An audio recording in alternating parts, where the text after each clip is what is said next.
Ooh, what's going on, everybody? Welcome to the After Effect Podcast Show.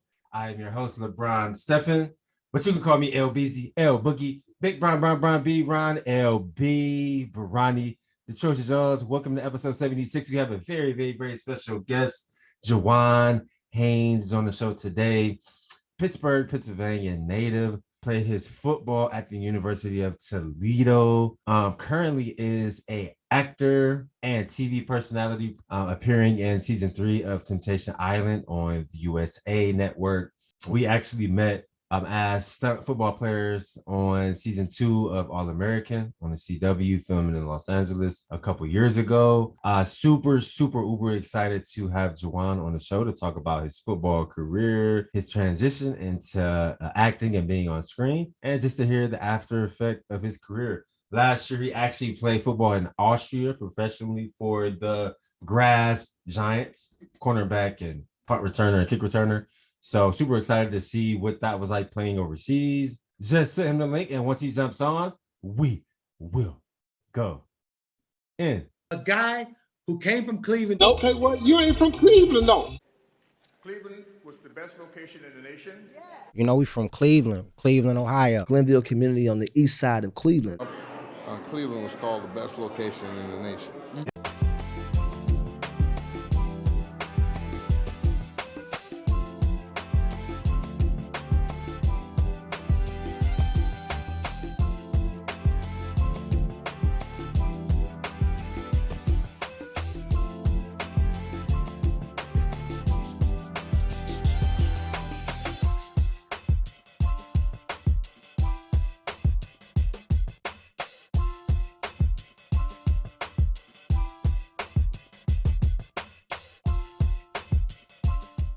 Yeah. Where you at? You back in LA? Yeah, I'm back in LA.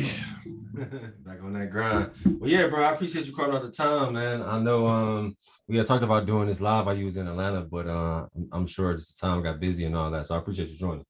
Yeah, for sure. Thanks for having me. Definitely.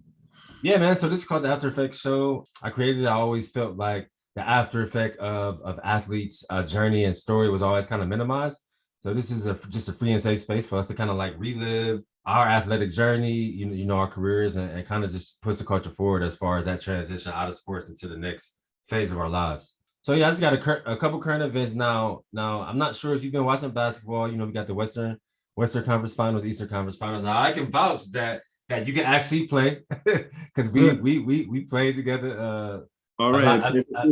Yeah. A lot of times when I lived out of LA. So who do you have taking home the championship? Have you been watching? Have you been staying up to date? Man, I haven't been watching after Utah Jazz lost. So, you know. You a Jazz fan? Yeah, I'm a Jazz fan because of Karl Malone and Stockton and all that. But I was telling a couple people, I would say Boston's going to win it all. I don't know why. I barely know who's on the Boston team, but I feel like they were winning all. Or you have the Warriors because they went crazy yesterday. They came back from like a 13-point deficit. Yeah. They were down like 20. They were losing the whole game until like 6 or 7 minutes in the fourth quarter, and they never gave it back. Yeah, I knew it was over in the fourth quarter when they were up and Clay haven't even went in yet. Yeah, it's tough, man. After seeing the Celtics, how they did the Nets, and who did they play in the second round? I forgot who they played in the second round, but I would love to see the Celtics and the Warriors, but the Warriors, you know, when they hit shots, they're really hard to beat, and you know, so you know, and they haven't been there. They haven't been back in the Western Conference or finals in general since those Warriors and Cavs battles every year. So yeah, I'm gonna go with the Warriors, but we'll see. I just like seeing good basketball, honestly. To be honest, yeah, but they shooting the lights out, man. I can't hate on it, man. They're a really good team, but I still have Boston winning, maybe. Okay. Yeah, I got you. Yeah, can't wait to watch that game tonight. Last current event before we dive into your childhood, man. We're like 2 years removed from COVID first being announced. So how did you find yourself having to grow spiritually, emotionally, you know, kind of all those feels? Because, you know, you were born in 94, so I was in 89. So how old are you? You're 30 or 29? 28. Okay, 28. So we've never had to walk through a coronavirus pandemic. The world has never shut down on us. So, you know, this was a new transition. And it's funny, when COVID was announced, I was still living out in LA as well. I think you were too. So how did you have to pivot? How did you have to how was that transition?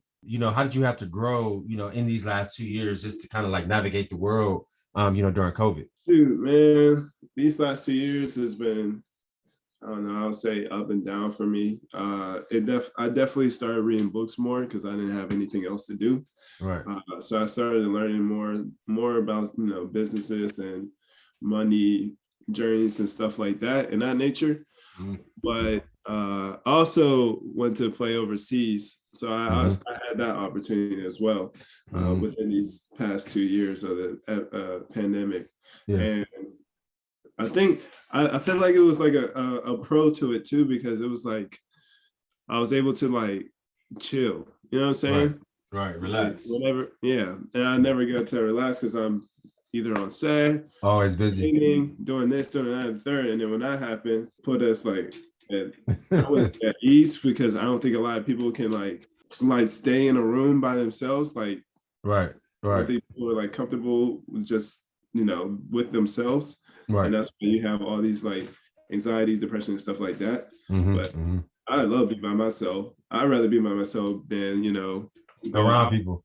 Right, right. That's what. Yeah. But don't get me wrong. When I'm around people, you like that too, right? I like that too. No, I'm the same way. I love my alone time, but I don't mind being around people also.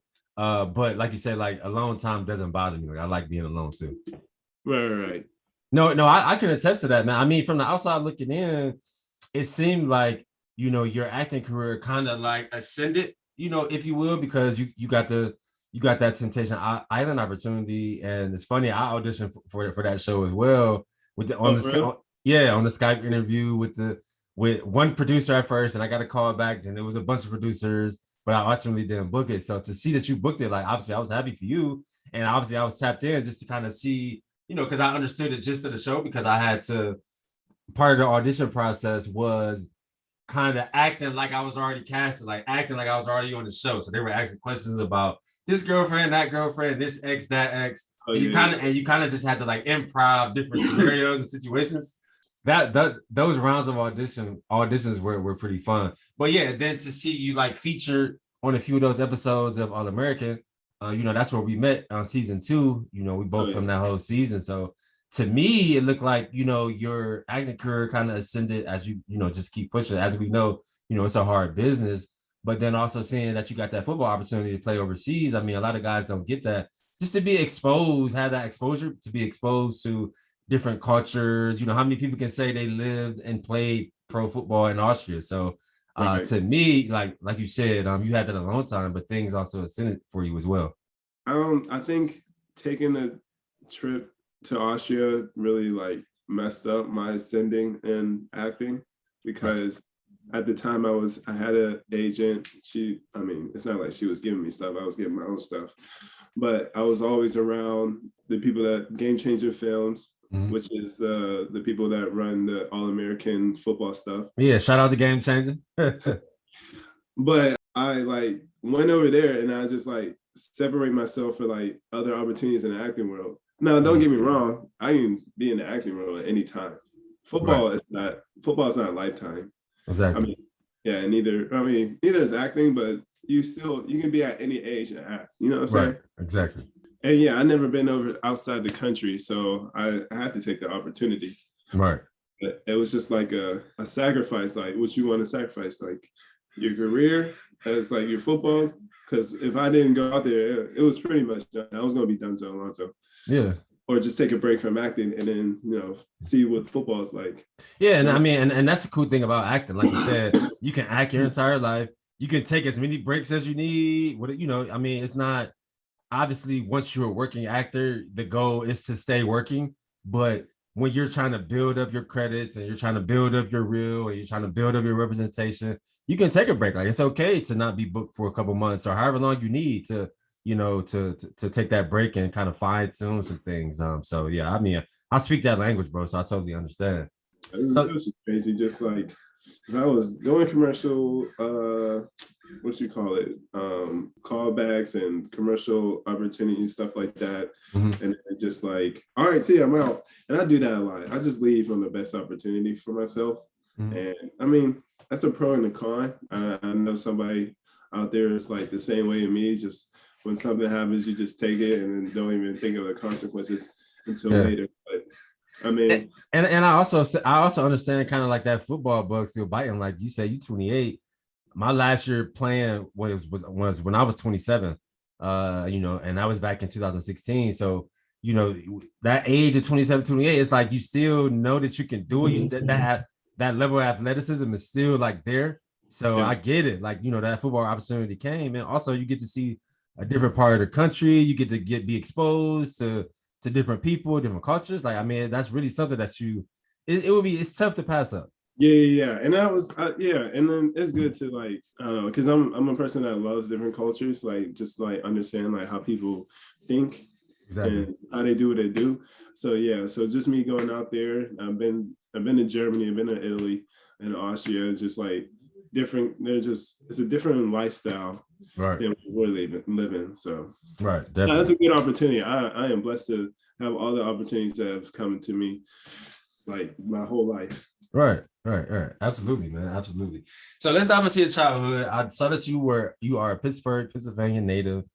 That's about 2 hours from where I grew up in Cleveland, Ohio. So I saw you was born in 94, man. Kind of paint me a picture on what it was like growing up, there in Pittsburgh. I always say this, in the 90s, we just grew up so much different than the kids now. We didn't have YouTube, we didn't have cell phones, we didn't have cameras, we didn't have social media, none of that. I think MySpace came out in like 05 maybe. So we didn't really grow up like the kids now. We had to more so, I always say it was like more of an interactive world because you had to go outside and play and find friends and make up games and be creative. So just paint me a picture of what Pittsburgh was like in the 90s. I was born in Virginia, and then I just found out I was born in Spain actually, but okay, I was living in Virginia for a bit, and then I moved to Pittsburgh. And growing up in Pittsburgh, it was me and my brother we were in one house. It was my grandma, my mom, my brother, and me. And I mean, it was cool. She just put us in sports, and I didn't have time to like hang out with friends. I did in the beginning, but we had football little league, so I was always doing that. Okay. And I would sometimes go out, but I remember this was like the last time I went out with like as a child. Okay. So yes, I mean, at the time, Northside wasn't the best area. And I was walking, or I was with my friends, and then like someone just like pulled out a gun. Like after that, this was like I was 6 or 7. After that, I was like, nah, I'm cool. I'm staying inside. That traumatized you. It was just like, damn, bro, like I want to be around this. Right. You know what I'm saying? Right. And I can attest to that, man. That's how the Midwest is, I feel like. Yeah, so they just, once he pull out a gun, I'm like, bro, what the hell? I'm like, nah, this ain't. And I'm 6, by the way. I'm just like first grade, super small, super young, yeah. And I'm like trying to play outside with my friends, and then there's people like have a gun. I'm like, nah, I'm straight. Yeah, that sounds crazy. Yeah, and then my mom, she just put me in every sport possible, so I don't have to be outside at all. I mean, stay busy. Yeah, so you don't get in trouble. Yeah, my parents did the same thing. Facts. It had a pros and cons to it as well. I was low key burnt out. I mean, my school suffered, like my grades sometimes. Yeah. I don't really see my parents because you were so busy. Yeah, so it's either I play sports and then I get picked up by my mom or stepdad, and then by the time I get home, my mom has to go to work. So I don't even have to. Right. Yeah. I mean, my parents did the same thing. I started playing football at 8, basketball at 9. And from 8 to 18, I was always a 2-sport athlete. I played football and basketball every year. But they were big on grades. So I actually always ascended, like always had good grades because they didn't play. My grades weren't good.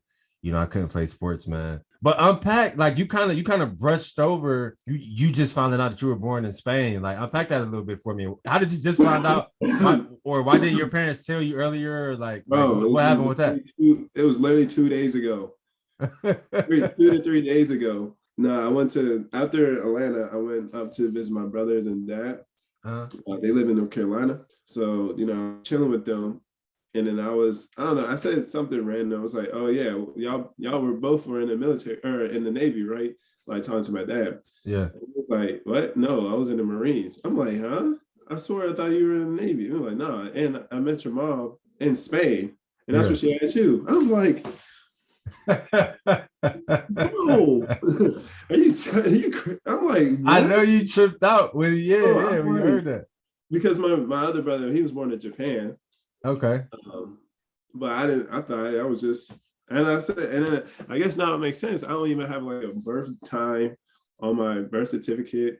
Like, don't everybody have a birth time on their birth certificate? Yeah, usually, yeah. I don't even have that on I have my birth certificate over there.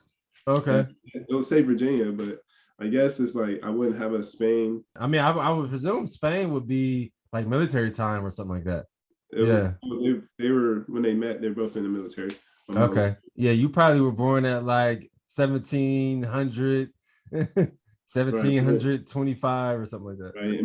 It was like American territory at the time, like probably on base when she had me, or she was pregnant and had me, and then went back and then went to the hospital and then got that because he's not even on it. He's not on the birth certificate. So I don't know, man. That's crazy, man. That's I'm trying to unpack this. Yeah. I know, like you said, it's pretty early. You just found out 2 days ago, but yeah, I'm sure you're intrigued to find out more information. Yeah, but I don't know. Spain. I mean, I'd rather have like a different. No offense to Spain or anything, because but y'all got the wars and stuff like that. So. Right. No, I got you. No, I feel you. They don't have the best history. Right. Well, yeah, best of luck on that journey, man. Best of luck. Thanks. So at Central Catholic High School, when would you say that light switch hit on? I always say this for any elite athlete, any guy that played Division I college football, or any person that was good enough to be recruited and play at a high level in college. We all have that point in our career where that light switch hits on, and then you start making more plays and you start noticing that you're actually good in your sport. And you started getting recruited and all that. And then, things start just happening in your career. For me, that was like 10th grade. After my 10th grade football season, that's, I made all league and then started getting all these letters at the house, at school. Coaches started coming to see me. I eventually got my first scholarship offer and then just ended up getting 20 plus scholarship offers and being ranked pretty high in the state of Ohio. So when was that time for you, would you say, in high school, when you started to see like, oh no, like I can probably play college football? Or you started getting recruited and all those things started to happen for you? I would say my junior year. That's when I broke out. It was my breakout career. That's my career that I had all my offers. I went to camps. Ohio State was like even looking at me at a time, but there was a lot of schools, big schools that was looking at me at a time. But, and I'm telling y'all too, like you gotta get your grades in right, because my grades was poo. Gotta have the grades right. You gotta have the grades right, because I know dudes that had 4.0s, they didn't even look like they were like high caliber people, end up going to like Stanford, end up going to Notre Dame, just due to their grades alone. Right. So I wish if I would have went back, I would have tried to focus more on my grades too. Right.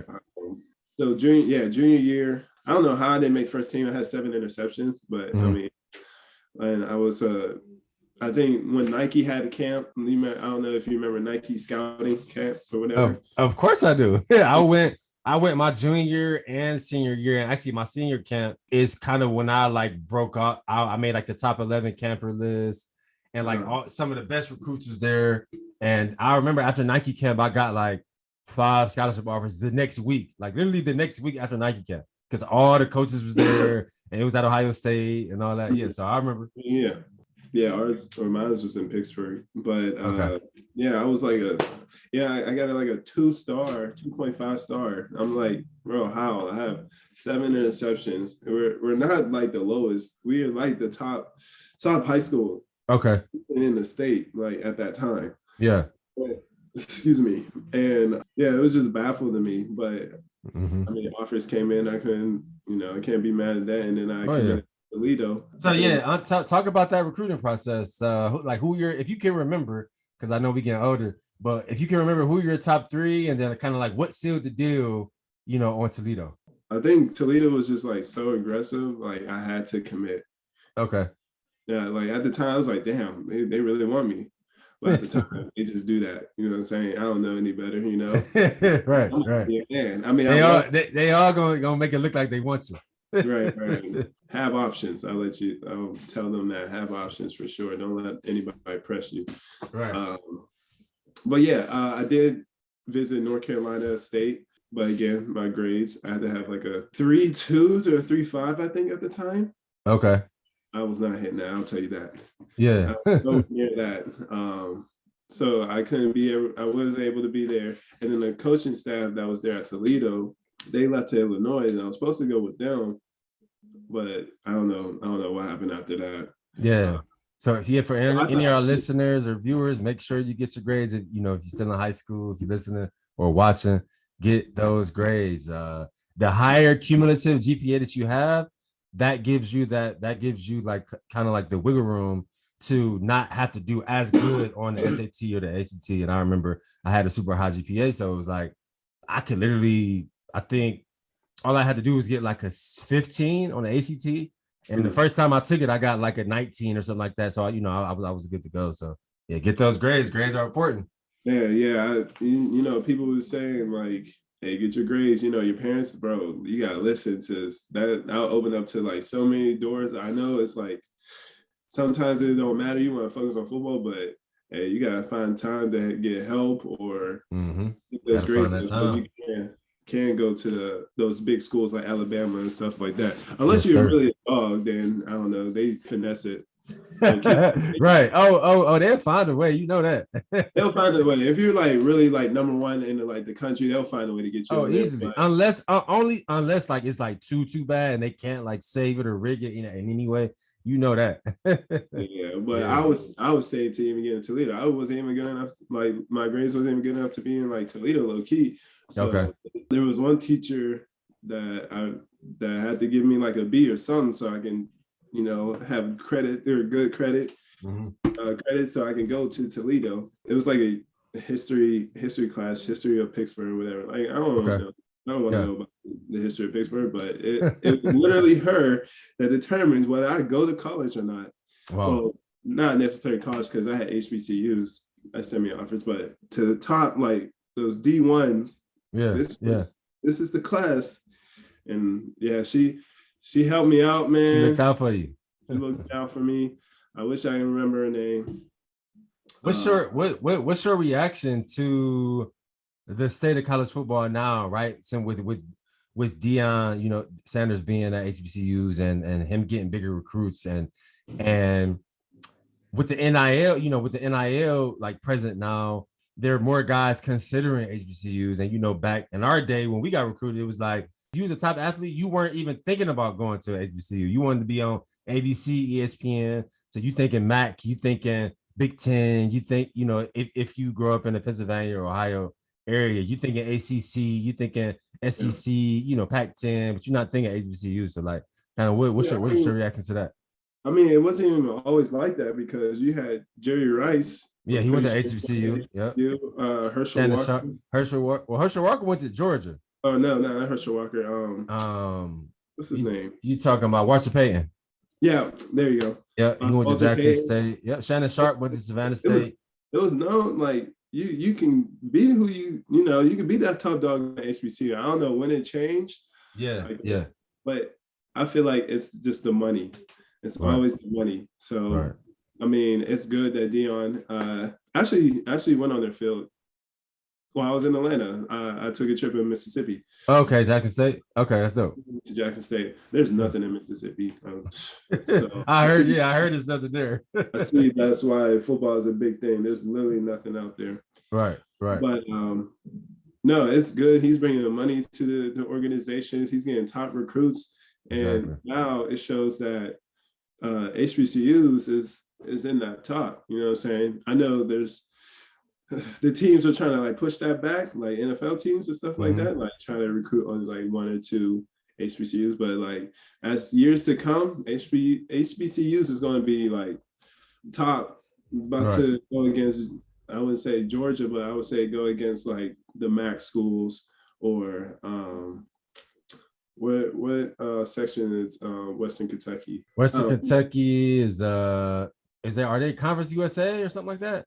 maybe. Well, whatever they are, HBCUs is going to start, Yeah, HBCUs being on that level. Yeah, I agree. Well, I mean, the money. yeah, exactly. They need funding, and that's what the bigger schools have. They have funding, all just from the alumni and the locals. That's what puts them on that level. I mean, I would love to see a Jackson State play like an Alabama or like a Florida or somebody like that. Like I would love to see that, and I can't foresee that happening at some point. Just with Deion getting Jackson State on a higher level, getting some of their games on ESPN2. I definitely think him and Eddie George and coaches like that are going to kind of change the landscape of college football. So it's good to see. I mean, I like it. Yeah, I like it too, man. It's good that one of that top recruitment is going to Jackson State. Right. It's a good thing to see because we need to be on the same level as the PWI schools. Right. No, absolutely, man. So talk about like your transition. I think that always gets minimized, going from a high school player in your hometown, kind of like your safe haven, to a new college town.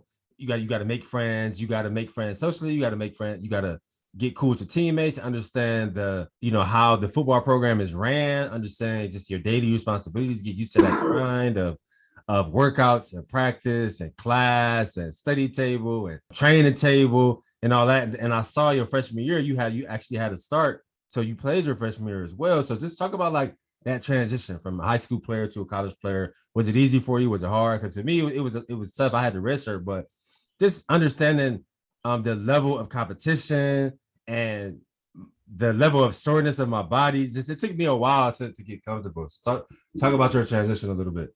I think my transition, I mean, the only thing I would say would be, because our school is in the middle of the hood, is like transitioning, like, well, I guess it wasn't transition because I was living in the hood myself, but it's like a different hood. You know what I'm saying? Okay. I don't know anybody, or I don't know anything. So I got to watch my, every move. But other than that, being as a freshman, like, I don't know what happened to me. I came in like full, like, I was all in. I was doing well, like you said. I was starting.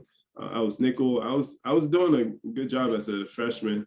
But when you went from like playing your last college football, I mean your last high school football game, like fall of the year that you graduated, and then that next fall in September, you're playing college football, like that training camp, your first training camp. Did it seem different from high school? I mean, obviously it's college now, so.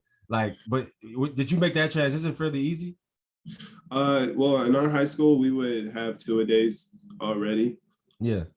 So we in the hot, we do almost the exact same thing as what I did in college, to be honest. I don't know if that was legal or not, but yeah, we did the exact same thing. I think me just being all into the process allowed me to get through the camp and stuff like that. And I got bigger. I shoot from like 5'9" to 6'1" by the end of training camp. I don't know how. This is a crazy growth spurt. Your freshman year in college or your senior year in high school? Freshman year in college. Okay, wow. Okay. That's for instance. That's crazy, especially that late. Bro, yeah, it just shoot up. I don't know if I woke up like that or just like gradually. I was just like, damn, like that's dope. But it was a lot tense as far as the workouts and stuff like that. So I did have to get accumulated with that, and it was hard making friends. Except for one dude, his name was Damien. Shout out to Damien. Congratulations, because he's married now. He went to Central Catholic as well, and he went to Toledo. So that was the only friend I knew. Okay. And then there were a couple of other Pittsburgh people that went to Toledo, but I wasn't cool with them at the time because I don't know, they act different. So they try to like some of the guys around me try to, I don't know how you would say, like try to test my manhood low key. Okay. There were some times that I had to like stand my ground in situations. Right. Did I win all the time? No, not really. But no, it was just like I was tested, as a freshman because I looked like I was skinny at the time, low key, but I was still making plays, doing this, doing whoop, whoop. But when it comes to the dorms, like they trying to, I don't know. I guess it was just like a way to make friends or how, I don't know. That was just like how guys were back in the day. Okay. Yeah. try to test you to see if you're about it or not. If you have grit in you. Yeah. Absolutely. I got you. That's the only thing that was a hard transition for you. Transition. Yeah. It's trying to like fit in socially, kind of. Yeah, low key. Okay. I'm always myself, and I was always in sports, so I never really. Right. No, I mean, and I'm glad that you highlighted that, man, because a lot of times, fans or people that really don't know the game, they just try to put you in that football box, not forgetting that we're actually like humans and like we actually have a social life. Where especially during that transition where you're trying to find your social life as a new and fresh college student, and just trying to find friends and make friends, and you know what I mean. And that transition isn't always easy for anybody. So I'm glad that you kind of highlighted that, man. So during your 4-year career at University of Toledo, what moments stood out to you? Any games, any big plays? What moments kind of stand out, or come to thought? Big moments. There's two. So it was the time we ended up being ranked. One was my freshman year. We played against Cincinnati at home. I was starting actually as nickel. So we beat them. It was crazy. The fans ran on the field and stuff that. Man, it was a good feeling because we ended up being ranked 15. Unfortunately, the next week we lost it, but it was still a good feeling at that time. The next one would be, I think it was my junior year. We went to Arkansas. Yeah, pretty sure junior year. Okay. We went there, we went to their place and we beat them and they were ranked, and then we ended up being ranked. So that was cool. It was a good feeling, like just being a ranked team. And then you look on the TV and you just see Toledo like either 24 or 15. Oh yeah. Being ranked is always a great feeling. So I can attest to that. Out of all those countries or all those schools, you're the top 25. Like yeah. I mean, it's definitely a dope feeling. So yeah, I can attest. But then we lost the next week and we lost it again. So that's how it is, like the ups and downs, peaks and valleys of college football, right? Crazy. And then my most memorable game, like performance-wise, would be Iowa State. I think this was my junior year. I had special teams player of the week on that one, but I was just going crazy on the special teams. Every tackle I had, I don't know. I was just going dummy in that. It was a good time. Crazy, yeah. We were playing at y'all played at Iowa State or in Toledo? No, we played at Toledo, but we did play at Iowa State before. Okay. Iowa State was our rival. Like we would play there. We would play at their place every other year. Then we would play there. Then they would come to Iowa City. So it was like it's a back and forth rivalry thing. So yeah. And then I ended up a big poster. Oh, it's at home, like in my mom's crib in Pittsburgh. Okay. Like poster, special player of the week, and that's the most memorable thing I have. Yeah, that's dope. Sound like it. So what draft were you in? Were you 2015 or 2016 draft? 16. Okay, so kind of like talk about your draft process. Were you hearing anything? Did you think that you would get picked up, or did you think you would be a PFA, priority free agent, or did you want to pursue the NFL? Did you want to just try to get that rookie minicamp invite? Like what kind of like headspace were you in, during and after the 2016 NFL draft? I knew I wanted to go to the NFL. Like as soon as the season stopped or ended, I asked my strength coach to help me out, get my starts right and stuff like that for our Toledo Pro Day. Right. And that's probably like the best. Well, I mean, I only had one pro day, but if I had more, I feel like that would have been the best pro day I ever had because I was just going ham. I had a good speed. I ran a 4.4. I had I think it was like 17, 225. My jump is not all that great. I can still dunk, but for some reason, I can't like connect on the snacking like high. Yeah. Like if I see a rim, I'm going up on there, but right. For some reason my brain is just like stops and tries to calculate how to, jump. Yeah. But I know a couple guys that struggle with that like that. Yeah, I don't get it. But the drills, it was going crazy too. And then after, I had a couple teams come up to me especially it was Kansas City. Kansas City guys just on me like just the whole time, like talking to me. It was like, hey, yeah, dude, woo, woo, woo. And you want to take let's go take the Wonderlic test. Detroit trying to talk to me while Kansas City was like, no, let's tell you. You know what I'm saying? I'm like, yeah. Excuse me, like I'm gonna take it, but let me. You know what I'm saying? I didn't even get a chance to talk to the Detroit. So yeah, I took the Wonderlic test, and then it was like sometime. Like I haven't heard anything for a bit. Okay. I was supposed to go to minicamp in Cleveland. The agent was supposed to call me. He never did, and so I didn't. I don't know what happened on that. Okay. Yeah, so I don't know. I don't know what happened. I don't know if he called me actually, and then I just didn't pick up, or yeah.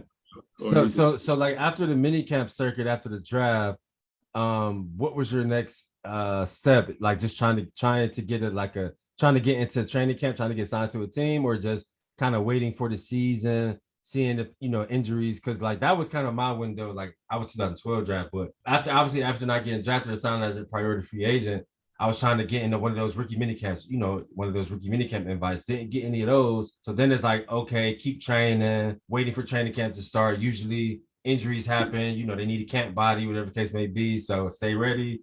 Then after camp was over, football season start. Then it's like sometimes injuries happen during the football season. So stay ready, keep training, because sometimes if your position gets hurt, they'll hold tryouts, they'll fly you in to hold tryouts for that position, and usually sign the guy to the practice squad or sometimes to the active roster. So was it kind of the same for you in 2016? That just like that process?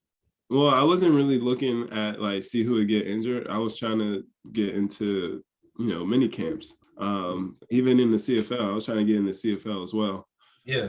So I was training for that, but then tore my quad. Okay. So I thought I was done. Yeah, I was done. I gave out. I was like, damn, I tore my quad. How the hell am I supposed to, right, keep going through the NFL right, through the NFL if I can't run. Right. Yeah, so I tore my quad, and then I was done for like 3 years. Oh, okay. Wow. I'm about to say, how long did that rehab take to like get you back to 100%? I didn't even do rehab. Okay. You just let it naturally heal? Mm-hmm. Okay. Because I didn't know I was going to play football again. You know what I'm saying? So yeah. Why should I get surgery if, I'm not going to play football again? So after that, you didn't play again until that Austria opportunity came, or? Okay. I played in the NAL arena in 2019. Okay. What arena team did you play for? New York Streets. Okay. Yeah, so I played arena football with New York Streets. How'd you like that? That shit is brutal, right? Worst time of my life, bro. Yeah, I played in my life. I played 2 years of arena football. I played for Green Bay Blizzard in Green Bay, Wisconsin in 2013. Then I took 2 years off. Well, I didn't take 2 years off. I moved to Atlanta in 2013, and then I just went on that CFL circuit, like trying out for all the CFL teams in Atlanta in 2014 and 2015. Then I played again in 2016 for the Iowa Barnstormers in Des Moines, Iowa. And then after that, I knew that I was 27 at that point. I had some current film. I knew that I was done. I gave it to my agent. He shopped it around. A lot of the NFL teams liked it, but they talked about age at that point. I was 27. So that's when I kind of knew I was done. But I tell guys, that arena shit is like, when you want to talk about sore and hitting people into the walls and practicing on turf, knees always hurting, ankles, all just body just tore up, and you're not getting compensated like that. I always tell people, if you play an arena, you really let a game. Bro, and I don't know how people play arena for so long. All those years, right? 8 years, bro. That's the worst. I mean, you have to. I'm not going to say, hey, don't do arena. Like, if you have your own pathway to figure it out, exactly, do arena for sure. See if you still got it and stuff like that. Right. But me, I did it one time. I'm done. Well, it was more like I did arena because, okay, I'm coming back off of an injury I had 3 years ago. Right. Can I still do it? And it seemed like I still had it. Okay. So you wanted to test it out. You wanted to test the waters a little bit. Right. Yeah. That's the only reason I did arena. If I was healthy 3 years ago, that would not been my first pathway. Choice. Yeah, that would not be my pathway. But I had to make sure if I was fast enough or stuff like that. And I was well off. Even my coach said, "Oh, you should be in the NFL. Like, what are you doing here?" And I'm like, "Oh shit, thank you." And that's exactly what I'm gonna try to do. Right. You know what I'm saying?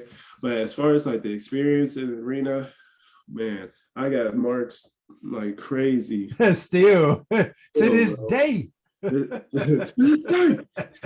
Man, I don't have any marks, but bro, when I say I've had some of the worst like burns like from the turf playing arena. It's like, man, like this can't be like no, bro. Not for what we getting paid.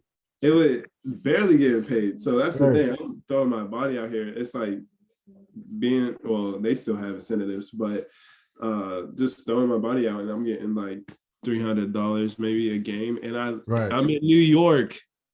It's cool if I was in like, Iowa. Yeah, and, right. Somewhere where it's not as expensive to live. Yeah. Right. You have a team in New York and you're giving me $300. How am I supposed to live? Right. You're barely giving us food. They were barely giving us food. And the checks were late. Bro, it was the worst shit ever, right? Bro, I'm telling you, that's one thing I can say about the Iowa Barnstormers. And they still plan doing their thing. Shout out to them, shout out to the owners. Shout out to the coaches. That's one thing that I can say, man.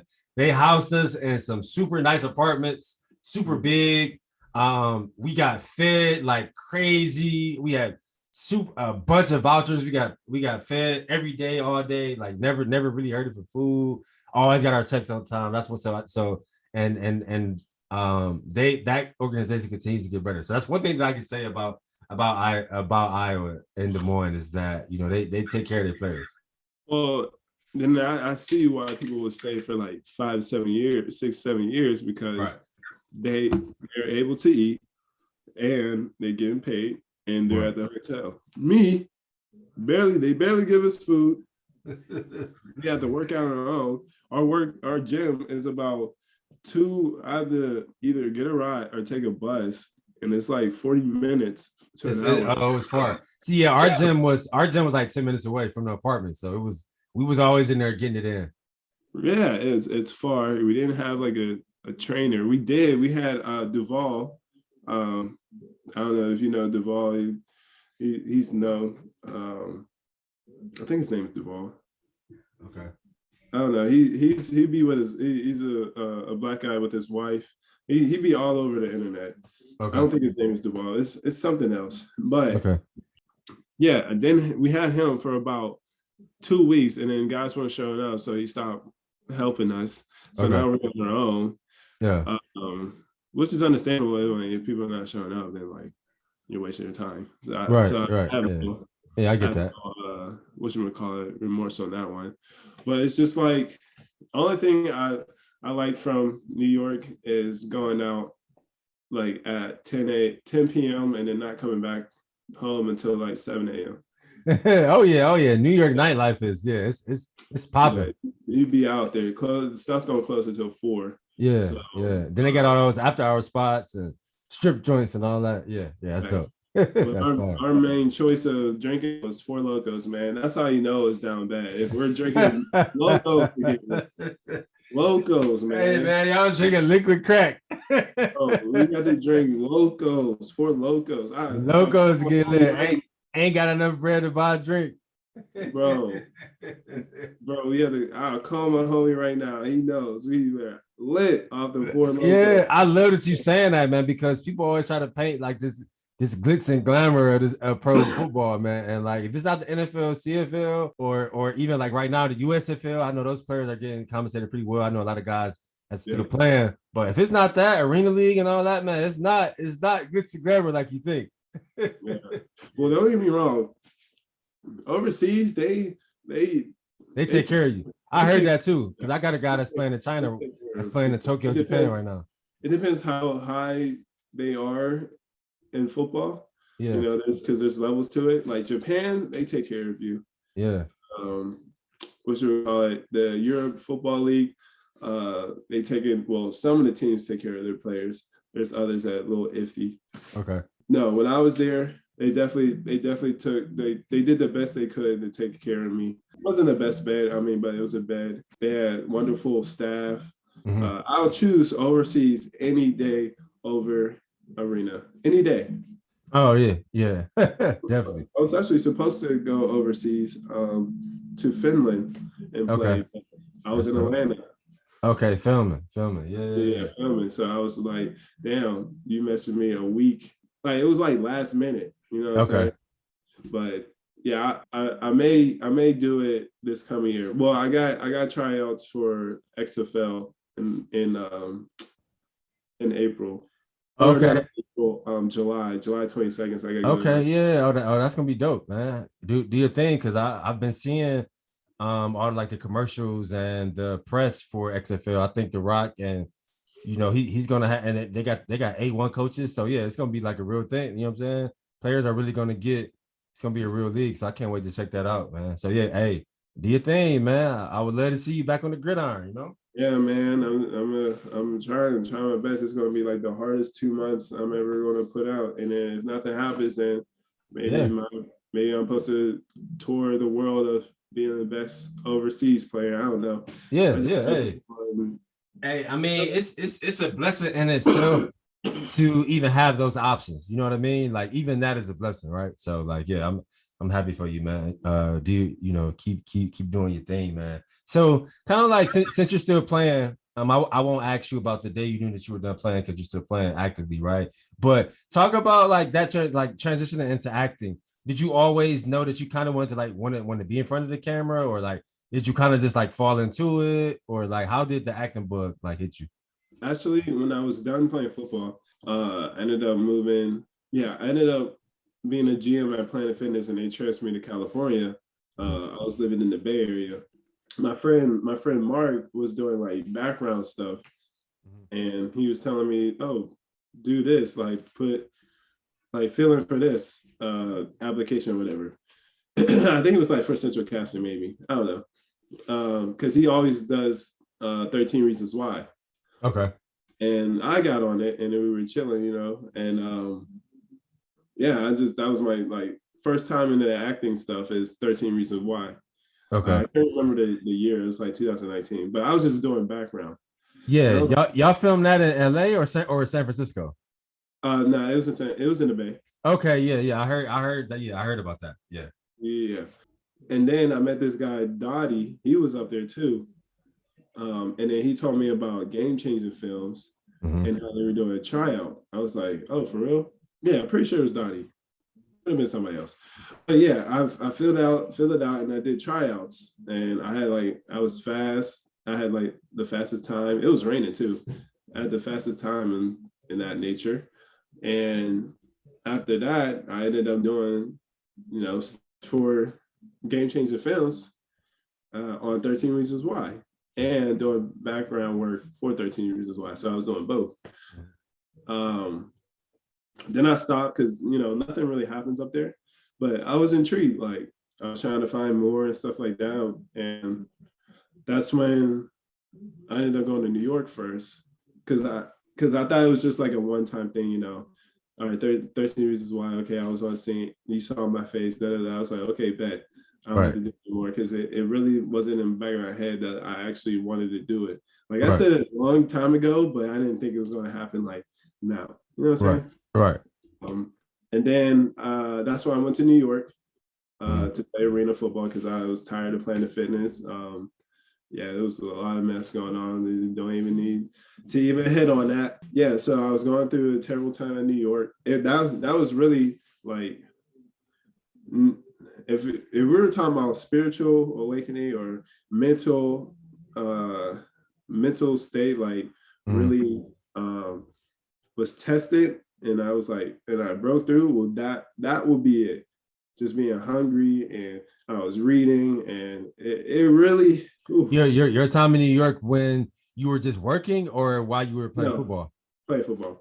Okay, that's real. That was the only time I was at. But yeah, that was some challenges. Yeah, and that was like really a breakthrough for like my spiritual self, because I needed it. Like I didn't think I was going to get through that, to be honest. Me and my homie, we always talk. Like we talk to this day because it was crazy. But anyways, went to New York, and then we were watching All American the first season. I was like, you know what? I don't know. I said this randomly. I was like, you know what? I want to be on there. I'm going to be on there. It was watching the first season. I was like, I'm going to be on there. Yeah. And my friend was right with me, who I still talk to this day. He can vouch for it too. I was like, I'm going to be on there. Fast forward to the end of the season. I didn't know what I wanted to do with my life. It was either go back home or just, go somewhere else. And me, I wouldn't say a spontaneous person. I guess I can. I just go wherever and I just make it home. You know what I'm saying? So I said, F it, I'm going to LA. So I moved to LA. I was living in my car, just trying to, find a way. I would go to the library every day, either read books or be on my laptop. I bought like a $200 laptop from a check that I had that came late, by the way, from Marina. Right. So I used that check to help me, figure out like, to do job applications, side hustles. Yeah. So I'll be at the library probably 8 a.m. to about like 5 p.m. or 6 p.m. I'll just be there just trying to just reading and just grinding, putting in applications. Yeah. What was that? How long did you live outside of your car before you like found a place to stay? 6 months. 6 months. But I was staying like sometimes I would go to the club and stuff and try to mac on a girl, and then she takes me to her crib. So sometimes that's real. Hey, you gotta get it how you live, man. You gotta get it how you live. Sometimes that car ain't comfortable. You gotta take showers and stuff like that. So you have to rise up to the occasion sometimes. So I was one of those people that is looking. You found a way. You found a way. Yeah, sometimes I did. And I ended up knowing people that was out there, and I ended up like staying with or sleeping on their couches and stuff like that, especially my one friend Tom. And then a room opened up, and then I started living at with my friend. Okay. In the car. Yeah, and then and then All American started happening, and I was going to All American, and that's where I met you. It's funny to hear about your LA experience. I love hearing guys' LA experience when they moved there. How was their transition? Because at the time I was living in Atlanta, and I started acting in Atlanta. Like I built that acting reel like in Atlanta, doing commercials and like a couple of feature spots on shows, things like that. Then I just kind of had a bug where I wanted to go into that bigger market and just test it out. Thought that I had some resources in LA, but once I got there, I found out that they weren't resources. But luckily, like I went out there with some saved money, so I was able to like stay with a friend for a couple of months, and then rent a room out for pretty much I rented a room all the way out until COVID hit. So I never had to like legitimately like live in my car. But I love hearing guys' experience just because LA is a tough market, man, because first off, before you can even like try to execute on your dreams and your passion of acting and staying booked and commercials and shows and movies and that, you gotta like sustain a place to live. Everything is so expensive. You gotta buy food. You gotta keep gas in your car. Like gas is $4, $5, $6. A carton of eggs that costs $1.50 on the East Coast costs $4 in California. Like just basic stuff, gas and food. It costs so much more in LA, man. So that's a part of trying to like pursue a dream out of LA that people really don't like truly understand like what that grind is like. So I'm glad that you were transparent, kind of explaining to your I'm always be transparent. I'm a upfront, transparent type of guy. I tell you tell you how I feel, how I see it. I mean, it's up to you to, you know what I'm saying? But yeah, it was tough because it was the summertime. It's hot in my car, but at least at night it was chill. Pretty cool. Yeah. No, that's real, man. Like you said, we met in season 2, and film. I think we all did about at least like 8 to 10 episodes, 7 or 8 of the 10 episodes, man. So that's a great show. It's great to see, that it's still going, game changing, continuing to do all the football scenes on not just that show, but the spinoff show and movies and commercials and all that, man. So it's good. It's great. Shout out to Amy and Mike and all the good people over there doing great things at Game Changing Films, man. Yeah. But yeah, and then after being on set with them, it was like they treat you so well. I'm like, damn, I kind of want to be doing this acting or stunts type of world. Yeah. So then I started doing background acting, trying to get the feel through it, through central casting and and things in that perimeter. And then I ended up like trying auditioning for commercials and stuff like that. You know what I'm saying? And getting the agent. And then that's how.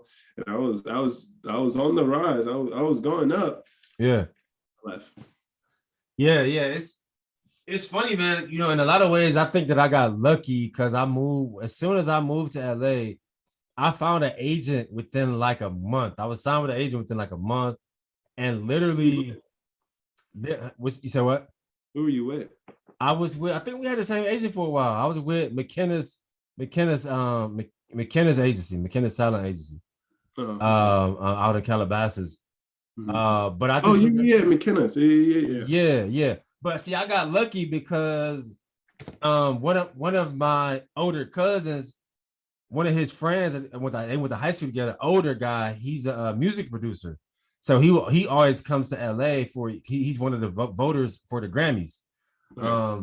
And so he actually linked me with a management company called Third Hill Entertainment in Beverly Hills. So he linked me with these ladies. Shout out to Tony and Laura. And so we had a meeting. I went to their office in Beverly Hills. We had a meeting, and they basically not necessarily ripped my career to shreds, but they gave me the game. We met for about an hour and a half. They gave me the game. They told me about, IMDb, adding a profile there. They watched my reel. They looked at my headshots, and it just gave me all this game. What theater, what acting classes to take, where to go for newer headshots, what theater companies to try to start getting into like local plays. And they told me after I did all of this homework that they gave me to do, they would be open to representing me, like managing me basically, because they had been in the industry for 30 years, older white women, really cool and down to earth. And little did I know that even though they told me I had to do all these things before they would represent me, they still was offering me to projects like HBO shows and feature films. And I ended up auditioning for One Night in Miami. It was an Amazon Prime movie. It was actually Regina King's directorial debut. It was the first film she was going to direct. And shout out to her. I know her. She's going through it right now. Her son just committed suicide a little while ago, so I hope that she continues to heal.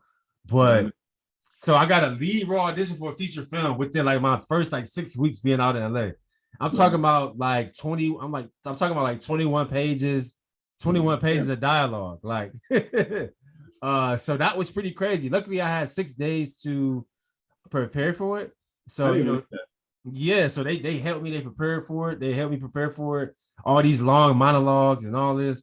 And then I went to the Universal building and auditioned for Kim Coleman, actually one of the top casting directors in LA. Obviously didn't get it. They hired like named actors, but it was a great experience. And every other audition after that was so much more easier. And it's crazy. The very next audition was for the HBO show Now, Winning Time. Like I auditioned for that. I auditioned for that. But that one was. They had auditions a while ago. Yeah, they had them a long time ago, way back in it was before COVID. It was like 2019. Yep. Before COVID. I auditioned for like one of the basketball players. I had to shave all the hair off my face. I had and wear some old school clothes and all that. So that was a cool experience.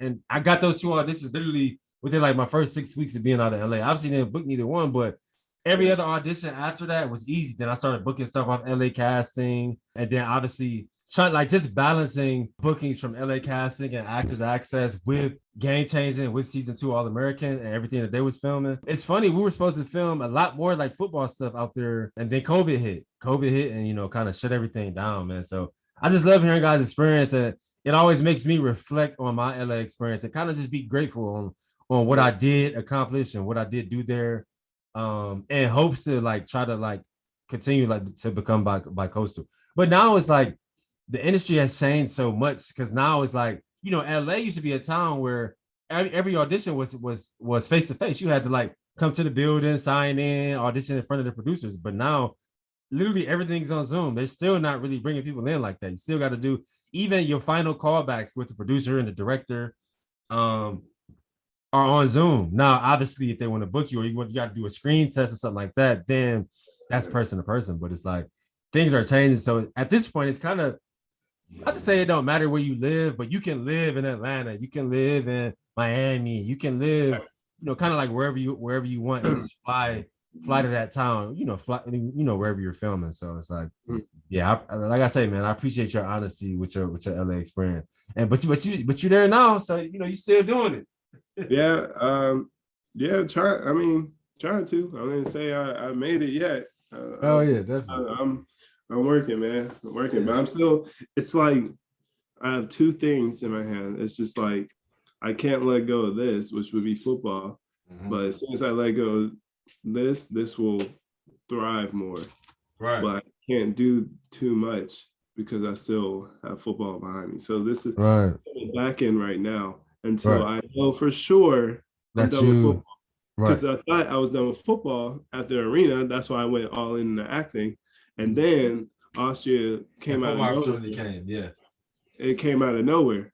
Right. I didn't message him or anything. He came out of nowhere. Do you want to play football overseas? Yeah, sure, whatever. And I just left. Yeah, I got you. Okay. Yeah. No, I totally feel you, man. So yeah, just a couple more questions. Not that I want to keep you too long. Talk about season 3 of Temptation Island. Like, obviously, I think that was kind of like a game changer, bro. Because when people Google your name, you come up as a TV personality from beginning on that entire season. You know what I mean? So you're a TV personality and an actor and an athlete, man. So talk about that audition process. I mean, I was a part of it too. So you had the first one with one producer, then I'm sure you got that call back. You were with all the producers, then to actually book that, and then like you said, to go to y'all filmed in Hawaii for a month and experience that whole show. Just talk about that a little bit. Yeah, but at that same time, I was auditioning for Love Island and Bachelorette too. Okay. And Temptation was like the one that came out, you know, first because I didn't hear from the other two. Okay. So I was at the final deadline. They were all in the same week for all 3 of them. Wow. It was Love Island, but you know. So you made the final callbacks for all 3 shows. Mm-hmm. Oh, that's dope. Okay. Mm-hmm. Hey, what can they say? You're a good-looking guy, man. Yeah, I appreciate you, man. Hey, you too, brother. That's why the Temptation wanted you in the beginning. No, but I think they just like me because I have like wild stories and they love stories, you know what I'm saying? Yeah. And you would think because I'm like so calm and whatever, but I'm a wild dude, low key. Like low key. Like low key. Dating and stuff like that. Yeah, I got you. Yeah, so I think they're just so intrigued at how like my stories are. Everything was intrigued. Yeah. I need to put it on YouTube low key. And they like my energy and stuff like that. So you try to be on a reality TV, like for the ones, you just have to have stories, you have to be high energy and then entertaining, yeah. And then when they call your friend or friends or whatever, they have to have a story and they gotta be entertaining as well. And then we'll keep you in there, to be honest. Yeah. But yeah, it was Temptation Island. It was cool. I mean, the concept it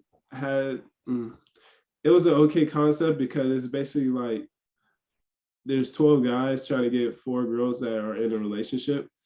And that's already tough as it is because they're thinking about their dudes like the whole time, you know what I'm saying? And I wasn't even attracted to any of them like that. Mm-hmm. So that even makes it worse for me. So that's why it was just like, okay, I'm here to like, for my own journey now, because ended up being like a lot more vulnerable. Like that's after that show, I am more upfront. I am vulnerable because it's like I noticed there you had a couple vulnerable moments, during the season. Yeah, I watched. I did. It was. Yeah, we were talking. It was me and Kristen talking about like our past. Like her brother overdosed. My friend did too. So we shared that connection that way. But yeah, other than I learned like vulnerability, just telling it how I feel, how it is. And we were drinking from like 6 a.m. to like 3 a.m. 6 a.m. to 3 a.m. All day turning up. All day, bro. Like every single day. And I didn't even get eliminated. I made it to like the very end. You did, I remember. Yeah. But most of the time, they're not gonna see it. Most of the time I was talking to staff. I was talking about the girls at the staff because okay. You know what I'm saying? Like they had some of the staff was nice, some of the staff was cold. What? Okay. Hell yeah, they were nice. Always got me in trouble one time. Okay. But no, it was cool. I do love they're still my friends, the 4 girls. It was just like I wasn't like into them. And that's why it seemed like every time I was shown, it was like just a platonic type of deal. Platonic deal. So you still keep in contact with all of them, or not really, or? And here and there, I'm more in contact with some of the boys that I was in the house with. Okay. More than anything. Yeah. They have a new season out. Actually, the last episode is I think Wednesday. Okay. Yeah. Their girls are better though. Okay. Can you see yourself doing another season of reality TV? Is it not really your forte, or like what's your thoughts on that? Well, something not like Temptation Island. Actually, I did do like a pilot reality TV. I don't know if it's coming out or not, but it was just a pilot, so I won't be shown. You know what I'm saying? Okay.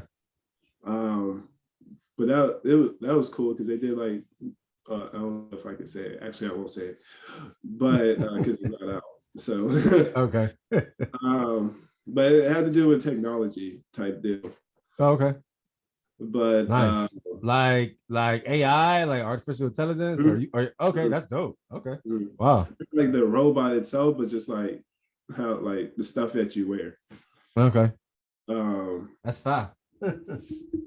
But what I do in reality, yeah, of course. I've been looking at reality TVs like casting all the time, But I have to see how long I'm like buying to to Temptation Island, because you're buying to them for like a certain amount of years. You know what I'm saying? So like 2, I don't know if it's 3. I think it's been 2 years. So yeah. 2 years seems pretty formidable, but after 2 years, 3 years, 3, 4, 3. When you get into 3s and 4s, that's kind of like that's kind of long. Like 2 years to kind of 1 to 2 years to kind of fly by, but 3 and 4. I feel like I'm forgotten now. You know what I'm saying? Because it's like one of those TV shows. It's just like right. No, I feel you. It's not like I'm walking down the street and like, oh, this. You know what I'm saying? Right. No, I feel you. So yeah, bro. Just 2 more questions. Your time in Austria. Talk about playing for the. I don't want to screw this name up. The Graz Giants. But like, what was the culture like in Austria? Were there any Black people? Like, how long were you there? And just speak about the culture out there and speak about that experience. Yeah, so this would be my very first time coming out or going out the country. So low key, I'm a little frightened just because most Americans here are afraid, or Black people are afraid to like travel. Mm-hmm. You know what I'm saying? So they stick to here, or if anything, they'll go maybe Puerto Rico or the Bahamas, because they're still our color. Right. But Europe, that's a different story. They won't go out there. You know what I'm saying? Right. They won't even go to Africa, but that's another story. But so going out there, low key afraid because I knew I was going to be low key the only black. Like how they're going to treat me. So I had all these ideas. Are they going to treat me right? You know what I'm saying? Yeah. But I mean, naturally, I mean, because it's already hard being a black man out here anyway. So the fact that you're going to Europe, no, I know those frightened thoughts. Like I totally get that. Yeah, but then I was like, wait, they treat us like shit here, so it can't be worse. Right. So I was like, I let that go, and I just let it like life just happen, you know. Yeah. It was cool. I mean, yes, I was like low key the only black person. I mean, you'll have Africans, but they can tell. Everybody can tell whether you're American or an African. You know what I'm saying? Mm-hmm. Just they can differentiate. And then if people here would stare at you, you would think they have a problem. Okay. If people out there stare at you, they're like trying to figure out who you are. So I got a lot of stares while I was out there because I'm black. Exactly. I don't look like I'm from here. Exactly. And they probably don't even see black people a lot, honestly. They don't. Yeah. Not really. Well, I have an Italy story.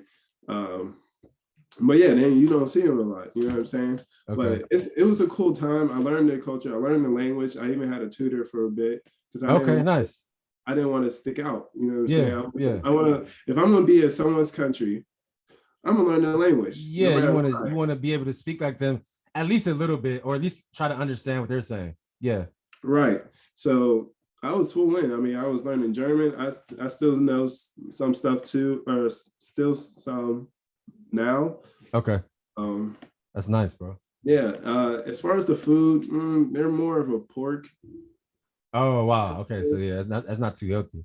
That's not my thing. You know what I'm saying? At that time, I was a vegetarian. Okay. But I had to let that go because they didn't have anything vegetarian. Yeah. Nothing for you. I had to make it work, you know what I'm saying? So I ate pizza and pasta literally like all the time, low key. Okay. Their pasta is good, like their spaghetti and stuff like that. Okay. Speaking of being like black out in Europe, when I went to Italy just for like a trip because we didn't have football, I was at the beach. They treated me like I was LeBron James. Like I saw a basketball court, and then I was like shooting, and then all these kids were just playing. Like, oh, where you from? And then I was like, hey, that was actually gonna be my next question. I'm sure wondering if they were intrigued and just wanted to like be around you because they haven't seen anyone that looks like you pretty much in their whole life. Yeah, and then as soon as they hear me speak, it was like, "Oh, you're American? Oh, da, da, da, da. You know what I'm saying? Oh, what's your name? Los Angeles. Oh, can we follow you? You know what I'm saying?" I was like, "Oh, damn. Okay." So they definitely treat you like a celebrity because they don't see you. You know what I'm saying? Yeah. So it feels good to like treat it as a celebrity. Make me want to come here and be a celebrity. Right. I gotta do work. Right. I just got to be my skin color. Right. No. So it's like being in Japan. They'll look at you, right, and then they'll take pictures of you. Now, people are not too comfortable with that because it makes it seem like you're, right, like a piece of meat and not a person. Not a person. I understand being here when celebrities always get their pictures taken. Exactly. Yeah.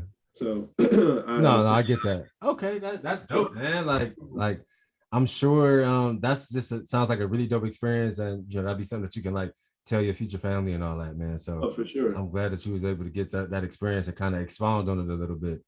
I'm trying to go back out somewhere else. I don't know where. Right. I feel you. I'm actually even looking to go visit my dude that plays in Tokyo, Japan, because he was just telling me just the culture is so dope out there. The food is so good, the fashion. So I'm actually thinking about going out there this fall because, they have a season this fall. I think that starts back in like September. So I'm gonna go to a game and then, just check out the food and the art and the fashion and all that. So I'm intrigued to go out there and kind of take in that place. Like he found his girlfriend out there. She's from London, and he said he just loves it out there. So I feel you, bro. Go to as many countries as you can. Take in all those cultures, take in all those experiences, man. Like that's dope. You might find your wife out there. You know what I'm saying? Yeah, you never know. There might be a wife out there for you because I mean, you never know how the stars are gonna align, man. You know how that goes. So, yeah. Last question, bro. I know you're still actively playing, but what would you say is the after effect of Juwan Haynes' football career so far? Like, what were some lessons that you learned, during your whole career that you kind of like took and you implemented like into, how you move now, just even transitioning into acting and reality TV and still wanting to play, but just, what were some lessons that you took, from your football career that you move with now, really just as we try to push the culture forward?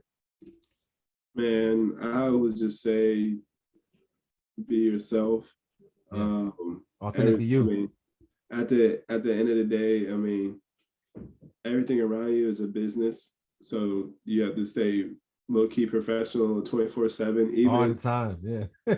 even if you're going out in the bars and stuff like that, like you have to be, I would suggest not get belligerent and drunk, because there might be someone that is hella important and you're drunk and they get out your way, they get away from you, and that could have been an opportunity for you to, I don't know, make $1 million. So it's just like, absolutely, networking is a thing like 24/7, whether you're online or whether you're outside, you go to a grocery store, you have to, just be friendly and stuff like that. That's a major key. And I would say like communication skills. If you don't have communication skills, read some books on that. There's Michael Gladwell that has a book. Is that Talking to Strangers? Yeah. Okay. Yeah, I read that. That's a major key. You can be the smartest person, you can have the best ideas. If you can't spew them out and communicate and connect with people, there's nothing that can happen, Right. It's the thing. It's just like everybody would say, like, you got to work hard. But I mean, don't get me wrong, you have to work. But bro, there's people that is in companies that they knew somebody, they talk well with them, saying they like them, they like their personality, and they help them through the process to get in their money. Facts. People want to, I get, like, because I'm an introvert, I like being by myself. Right. When I step outside, it's like a whole different thing, because I don't know who I'm going to run into, or there's so many people I run into that own their own liquor or their tequila company. Like yesterday, I just talked to a guy. He owned his tequila, his tequila stuff. So maybe I can like model for his tequila brand. You know what I'm saying? You don't know what's going on out there. There's so many people out there. Also, if you want to like do well in the industry, I would say, or any industry, I would say go to an area where they thrive at. So like money wise, I go to the richest areas and just walk to Trader Joe's or something like that. You know what I'm saying? I go to Beverly Hills. I work in Orange County, so everybody has money down there, low key. Right. And then like just starting conversations. That's all I was saying. It's communicate. I'm still working on communication, because I really can't talk to everybody just like that. Like I need to like warm up. Sometimes the liquor courage happens too. Right. But I'm about to stop drinking starting Monday. But this is just like you going hard today and tomorrow. I said, so you going hard today and tomorrow. I'm playing.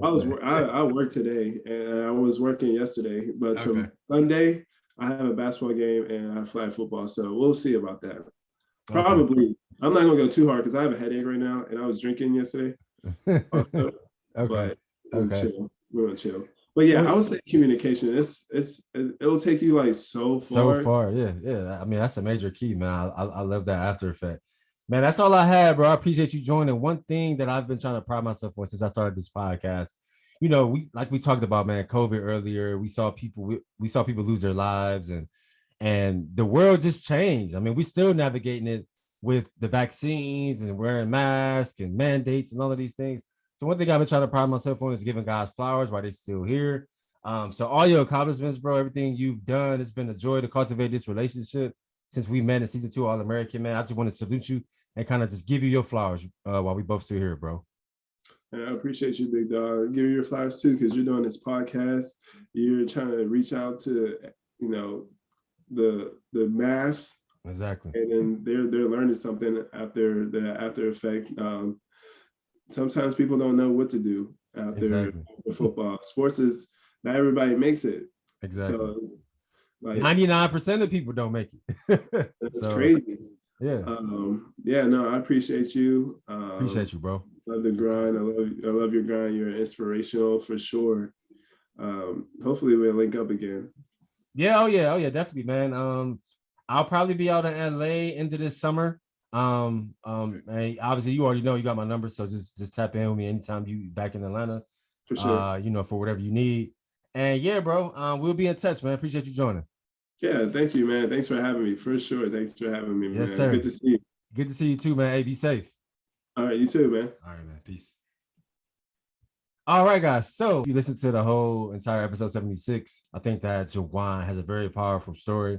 If you listen to the whole episode, just from starting football and having some success in college to transitioning to acting, to transitioning to reality TV, then going back to football, still actively playing, still actively wanting to act as well. Super powerful story. If you've listened to this entire episode on Apple Podcasts or Spotify, please rate us. Please leave us a review. As you know, listenership is one of the ways that we make money. If you've listened to this entire episode, if you watch this entire episode on YouTube, leave comments if you have questions, subscribe to LeBron Daniel TV. I know I've been talking about it for a long time, but merch. We are finally past step one. We found samples, we ordered what we needed. Everything actually just got here today. So now, we got to get to the embroidery process and choose packaging, because I just want to come correct when I'm sending merch out. So just bear with us. It's just take a long time, but our 2-year anniversary, I believe, is June 20th. Today is May 21st. So in about a month, hopefully, we can launch that on our 2-year anniversary, and hope that all of our former guests support, if they love their time on the show, or for anybody that watches or listens kind of like on a regular basis, hoping for some tremendous support. Obviously not going to beg, just kind of let things happen organically. But if you're still rocking with us, if you're still watching, if you're still listening, thank you for the longevity of listening to us. We're going to continue to tell these stories for as long as possible. So the next time, peace. Subscribe to LeBron Daniel TV, but you already knew that, where we dig deep and find our hustle, and every single day we are better than yesterday. Subscribe.